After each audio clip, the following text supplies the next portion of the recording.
4 o'g'lim bor edi deydi.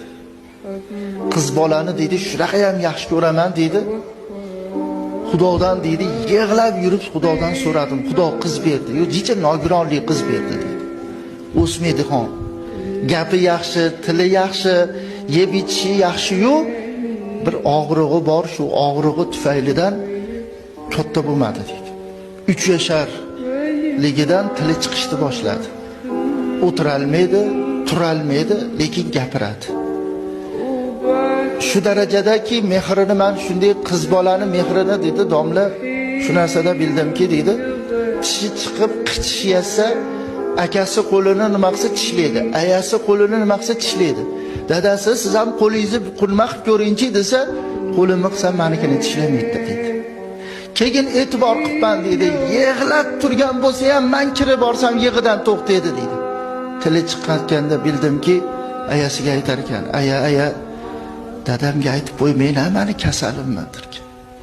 Kasalligimni dadam bilmasin-dir. Nimaga desa, o'ksinib qoladilar, xafa bo'lib qoladilar. Nima deb xafa bo'ladilar desa, meni qizim kasal ekan deb xafa bo'lib qoladilar-da. Hali tuzalaman, aya. Hali tuzalaman, aya. Ro'molchalarini yuvib beraman, paypoqlarni yuvib beraman. Didixon bo'ldi. 5 yashar bo'lganda aya ha, menga ham ovqat qilishni o'rgating dedi. Ha, o'tira olmaysiz, tura olmaysiz, yura olmaysiz-ku desa, o'rgatib qo'yavering. Nimaga desa, dadamga shirin ovqat qilib beraman. Og'riq dodalodod qilib turgan bo'lsa ham, ayasiga injiqlik qilayotgan bo'lsa ham, og'rig'ini qattig'idan chidolmay turgan bo'lsa ham, shunday kirsam o'zini soqqa savoladi deydi. 6 yasharida 3 yasharga o'xshab turardi deydi. Qarang, 6 yasharida 3 yasharga o'xshab turardi. Kirsam gaplashib to'ymasdim shu qizim bilan deydi. Qarang, to'ymasdim. Og'riq kuchayib ketdi-yu, doktorga olib borsak, reanimatsiyaga olib kirib ketishdi dedi.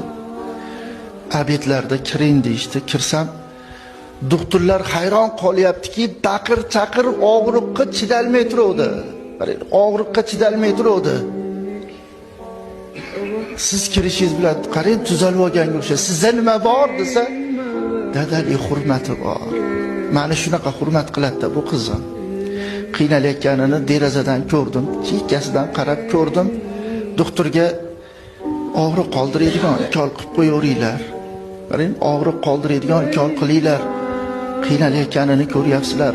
Og'rimasdan jon taslim qilsin. Men chidalmayapman desam, ikol qilamiz deyishsa, nima qilyapsizlar debdi. Desa shunaqa og'riq qoldiradigan ikol desa,